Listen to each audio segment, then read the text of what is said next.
We're back. Okay, so we're back. So now we're moving on to, I believe it's you, Patty, right? Yes, it is. Okay. Okay, I did the movie Unbearable Weight of Massive Talent, which I had been looking forward to for months. What? We have to do the preview. Oh, yes. So let's do the preview.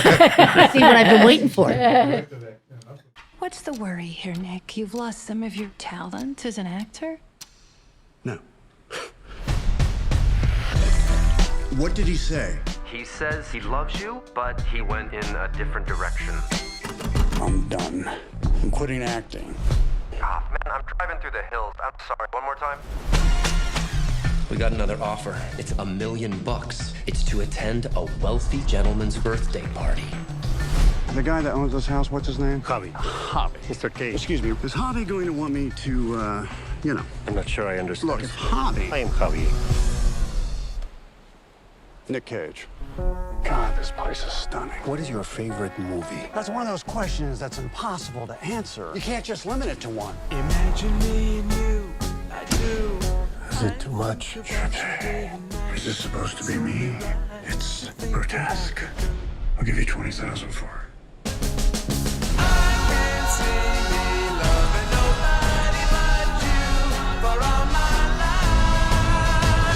I didn't know that was a cliff. We could have died. I'm in position. I think that's the actor Nick Cage. Nick Cage, I love you. Have you seen Crudes 2? I'm 44 years old. Why would I see Crudes 2? I've seen Face Off and Con Air. What do you guys want? We're with Central Intelligence. Do you know who you're spending time with? One of the most ruthless men on the face of this planet. I need you to help the U.S. government. Let's kill this. Find a way into that room, Nick. I can see myself doing more of this stuff. I think I might have a real gift for it. Good, because we got another mission for you. No. Your friend is working for the U.S. government. Don't lie to me. Are those my golden guns? They're my golden guns. I don't want to kill you. You're the last person I want to kill. I love you. I love you. I'm Nick Friggin!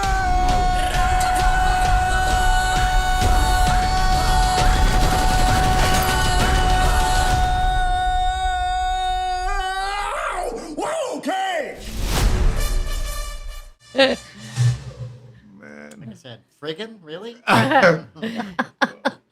Okay, where's my glass? Okay. So, the actors who did this, okay. Nicolas Cage plays Nick Cage. Pedro Pascal plays what I took was the highest cartel guy in the world, right? Neil Patrick Harris plays Nick's agent, and Tiffany Haddish plays CIA operative. So creatively unfulfilled and in deficit financial ruin, Nick Cage must accept a $1 million gig to attend a birthday party somewhere in Spain. Mallorca. No? Oh, I don't know. Mallorca. Anyway, so it's because of his number one fan, Javi, that loves him, and he has to take it. Now, in the meantime, the CIA are suspecting that Javi has kidnapped a political, like a very upper echelon, political leader's daughter. So they approach Nicolas Cage and say, okay, we have a job for you while you're at this birthday party. At the same time, Nicolas Cage is freaking out because he needs the money, but he really likes this guy, Javi. I mean, who would like somebody who adores you, right? And the guy, Pascal, he plays the adoring fan so friggin' well, as well as being wealthy as shit. Okay, so the great thing about this movie is, I mean, I love Nicolas Cage, even in his bad movies, but there's a definite personality he plays throughout each movie. And he uses each one of them to play this part This of movie. Nick Cage. What do you call that? Quotation, right? The trouble is, they're trying to do a big bluster movie using the formula that works with other big bluster movies, right? But in this movie, they also use that same formula, and that's what kills the movie. It's such a great buddy movie, and I love seeing that. What makes it bad is that it follows the formula of the movie that they're trying to imitate. Like, you know, it has a certain formula for a big blockbuster. And it should have steered away from that, what I'd say, I call it part 3. The jokes weren't, something just missed the mark. And I don't know what it was, but it just missed the mark of how it went through. So I got very disappointed in it. And yet I chose it. What else have I got? Let's see. Okay, right. Anything else? I would say it's still worth seeing, but not for $20 a buy a video. Wait till that $3.99 comes out. Okay.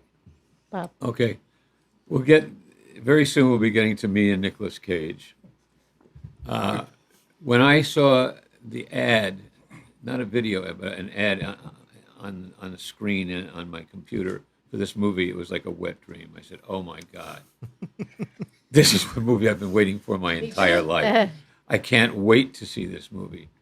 And the surprising thing to me was that, is it Pedro Pascal? Yeah. Yeah. Stole the movie. It was great. I think that I actually had a feeling afterwards, because this was shot before Pig, but not released until afterwards, Right. that they shot this movie and said, it's not working. Let's just call him Nicolas Cage. That it was like a setup of a Nicolas Cage type actor who has this adoring fan. And they shot it and they said, it's not working. How about if we just make it Nicolas Cage? So there's something that's not really, doesn't really hold together. Now, I've seen the movie twice. The first time I came away from it saying I loved it, but I realized afterwards I didn't love it. I wanted to love it. Me too. And I just, when it got down to it, it was like, okay, I definitely wanted to see it again. And in seeing it again, I was able to see the creaks and the bells and whistles more. But I mean, Cage, I'll get to Nicolas Cage on the next review that we're going to do. But he's one of the reasons I go to movies. And I was hoping for so much because having seen Pig, which to me is like maybe the best movie of the last 5 years, it's so good. I really was waiting for him. I was waiting for him to do something like this. I'd been waiting for him to do it, and I like that they stole from Charlie Kaufman and what's its face, the adaptation, where they had Nicolas Cage playing two different Nicolas Cages with himself in the scenes. Only this time they were doing computer generated Nick Cage, it seemed. But that stuff was great. And when that character was on there, it was wonderful. I mean, like you see in this thing of the Nicolas friggin' Cage. That's the Nick Cage I want to go see in movies. Right. And this was like a family man who stuck in. Everybody in it was quite good. Neil Patrick Harris was very good as his agent. As I say, is it Pedro Pascal? Yes. Yep. Pedro Pascal was wonderful. He just did a great job on this and sold the movie. And Tiffany Haddish, who I've seen before and not cared for, is very good. Ike Barinholtz from the old days of Mad TV as her partner. He was really good too. There are a lot of really good things in this movie, but it just kind of missed the boat. And I think it missed the boat because I wanted it to be so much more. I really went into this hoping for something that I didn't deliver. I thought it'd be over the top. Which would be... On the other hand, I felt that Nicolas Cage is having a renaissance. As he gets older, his roles are way more interesting. And really showcase his talent and comedic ability because he is really a wonderful comedian. More like his older work in Raising Arizona, Moonstruck, Valley Girl. This is a bromance comedy, an adventure shot in Mallorca. Right there, you know what? The island of Mallorca is like, the scenes are so beautiful. It's like it's like you don't pay attention to them because of the relationship between him and Avi. So great. Anyway, so it was just dreamy. The scenes were dreamy. Anyways, Pedro Pascal was fantastic as the totally besotted Ave Guiteras. And I personally love Nicolas Cage's performance. On one hand, he's playing this idolized, insecure movie star Nicolas Cage, and the real Nicolas Cage, washed up, divorced, in debt. But you don't know which one's real. No, he plays. They are both real to him, right? Yeah. Because that's kind of what he's sure it trying would to. be You for know what I actors, mean? yeah. He does this perfect balancing act, and that's really hard to do. He could have made it ridiculous, but it wasn't. It was like he carried it off. He did a great. And I forgot about the third one. The young Nicolas Cage, that's Nicky. like, the guy can stand. Nicky is the one he played off the most. Do you know that? Yeah. So I thought that took a lot of skill to do those two characters within even one scene. You know what I mean? I was like, being who you've played all these years. But it's also, I'm talking about Nicolas Cage, the character. No. The actor who's playing Yes. that person. That's got to and be that hard. person. That has got to be so hard. There is also a side story running along, as you mentioned, the CIA one, which is actually hysterical, right? It's like that when she runs up, that would be Tiffany Haddish. Yeah. When she runs up, that's the CIA person. It's like, hey, can I have your autograph? She was so believable, right? And then she's like, yeah, we got him. All right. But yeah, I loved it. I thought it was so funny. I'm totally surprised because I usually hate Nicolas Cage movies. Really? I like the early ones. I loved him. But in the middle, it's like, don't even get me that the macho Nicolas Cage. You mean Con Air? Oh God, no. Anyways, but I love Raising Arizona one, and I love Moonstruck, and I loved Valley Girls. I love those ones, right? So Yes, I've seen them multiple times. So I thought that I totally enjoyed it. I also saw it twice, and I actually liked it better the second time I saw it. I was like, oh, and the scenery. Just for the scenery alone, I actually watched the show at night. It's on BritBox. You know, it's a series, spy. like it's a spy thing or a murder mystery thing, and it's done from Mallorca. It's called the Mallorca and Files. I watch it just for that. It's in That's Mallorca. where I went to Spain. Okay. Me? Oh, yes. I actually love this movie too. You know, like Susie, I have kind of relationship with Nicolas Cage where I like the early movies. Then every movie seemed to me like kind of like over the top. Then Pig came out, and I love Pigs. I thought the movie should have been nominated for an Oscar. Absolutely, and it wasn't. absolutely. Really, I agree. But now, I would say in my elder years, I actually appreciate his over-the-top character. Like now, if I watch a Nicolas Cage movie, I want to see over-the-top character. And there's one that we saw that I was going to use for this a while back, but I never did, which is some kind of like dystopian kind of Mad Maxi world, and he's there to rescue. It's so weird. I think you better seen it with us. What's it It's called? just such a weird movie, and he's over the top in it. I'll see if I can talk about it. It was just the weirdest movie ever, and they even said this movie was made for Nicolas Cage. I want to figure out what it is. I'll let you know, but it was. And I was gonna use it for one of that podcasts, but I never did. But yeah, and then this movie, Pedro Pascal. I just love that character. I love that guy. He just kept cracking me up with the accent and his love for the fandom, you know, fanboy, and just the things he will say, but he's really good because in a movie you don't know he's a fan, but he's also like you see him as the ruthless, you know, arms dealer, Cartel guy. Yeah. So a lot of times when he's like when he's talking to him more serious, you don't know is he talking about this about being a fan or he's talking about that. So he plays it pretty well. The one thing I like too is that to me it was more like Nicolas Cage ends up in one of his movies. His life becomes one of his movies, and now he has to use all his characters to get through it. Become a different character. Oh, that kind of reminds us of that movie Galaxy Quest. Oh yeah, exactly. Yeah. Oh yeah, that was a scene. I remember. So yeah, there was a scene. You mentioned that. Galaxy Quest where the kids are telling the actors, you know, Tim Allen. It's like, oh, and what do you do about this and the whatever? And they're like, they don't even know what's going on. It's like, because apparently when you're the level of a fan, you know, like you go to Comic-Con, you see fans that know more than the actors about the films and about the stuff. So, but yeah. Oh yeah, and I think it might be a spoiler. Someone mentioned about he becomes his character too. That it's just so funny. Anyways, yeah, I love the movie. I enjoyed it. I saw it twice. I heard too. It's just cracking up both times. Fun. Well, it was sort of funny because I did watch it twice too because I saw it at the theater. In fact, Bob came with me when he saw it the second time.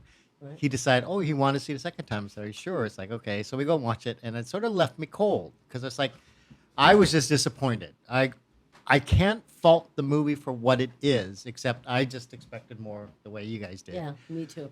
But what's funny for me is the fact that we're going to review the it's like, I hardly remember anything about it. I literally, the only thing I took away was the Paddington 2 thing. That's the only reference I remember.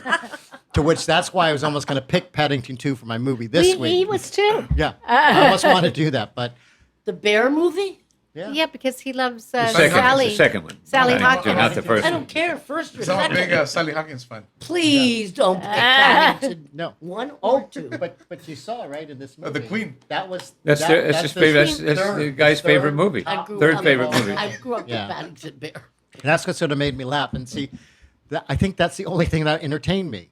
Now, Nicolas Cage is doing Nicolas Cage, which who else can do better than Nicolas Cage, really, to be quite honest. So I can't really fault him. I just didn't care much for, like you said, the Nicky character was the character's like, I think the film could have done without him, in my opinion. That's what he relied heavily on. And I did crack up that Nicky Cage is credited as Nicholas Kim Coppola, which I'm assuming is his real name, right? Yeah. So I thought, is that what Nicolas Cage, the real person, is that closest to his personality then, that he takes his real name? So my thing is like, okay, so maybe that's how he's like, more outrageous type of person. So for me, like you guys mentioned, I think, Pedro Pascal, I think, steals the movie. I think he's very good in it. He's a very likable character. Very unexpected things happen with his character. But there's something very genuine, and the fandom, though. Because, again, one of the other scenes I did remember, but didn't remember it too well, was when he sort of doesn't want Nicolas Cage to see something. Right. He says, you might change your opinion of me. And you're thinking, he's going to show him dead bodies because he's this cartel guy. And then it turns out to be, show him what a big fan he has. And spoiler here, I think one of the things has to do with, at one point, you see in the trailer about the 2 golden guns. Right. See, I didn't even get the movie references. What movie was that from? Do you remember? I thought it was Ghost Rider.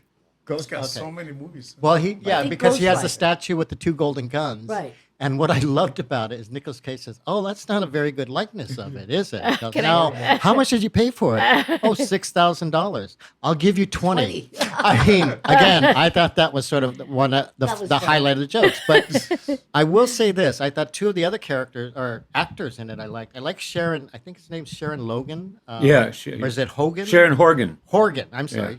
Apologies. Which she play? She plays Nicolas Cage's wife. I thought she was very good because I could see her being the frustrated woman, but when she gets to, Mallorca, what makes me laugh is how she herself has to become an actress. Yeah. And the character she plays and basically saving his life, she does, I think, a spot-on job. Yeah, I thought, I said, okay, that she's makes really it. good. That She's makes really it. good. So I thought she was very good. And then, I lost my thing. The other one was an actor by the name of Paco Leon. Which one? Who plays Lucas Gutierrez, who is Javi's cousin. Yeah, he's good. Javi's cousin, yeah. I don't even remember him. He's the blonde, He looks like a soccer player. short hair. Yeah. He should be playing. He's the more menacing guy. Oh, okay. Have some Fruit Loops. Oh, yeah. Because again, he was basically, in my opinion, he was like a Nicolas Cage actor, playing this sort of flamboyant, weirdly goofy but menacing kind of character. I said, that's Nicolas Cage, in my opinion. So, Right. I thought I thought those 2 stood out. I never had seen Tiffany Haddish, so this is my introduction to her. I thought she was very good in this as well. I think you're right. That scene in the airport where the 2 of them are saying, "Oh no, abort, abort," and then Tiffany Haddish says, "No, we're too close. Let's go this way." And and the film, even though it's comedic, it is very dark. So this is a very dark comedy, in my opinion. I love that. But there are some genuinely very sweet moments in it, especially with Javier and the girl he likes called Gabriela. Yeah, I thought that was sort of a fun little thing. But for the most part, it's like, you know, I guess I wish I had high expectation and wanted to be better and all this and that. And I think that's the only problem I have with it. I think I What's do too. weird though is when I noticed the locations on the film, they didn't film it in Mallorca. They filmed it in Budapest. That's the weird It's part. so close. Well, that's why I kept saying no. I said the shoreline has to be Mallorca because I agree. But then they claim Budapest is where they shot it. Really? Well, they That's may why have. Did they say it was Mallorca. totally shot in Budapest? Well, no, Los Angeles, you know, and stuff like that. But that's why I'm thinking, I wonder how much was actually shot in Mallorca. So Well, I'm, it looks like Mallorca. I stayed there for a month. Okay, so are we Yes. with this? So you start. With the rating? Yeah. Yep. 6.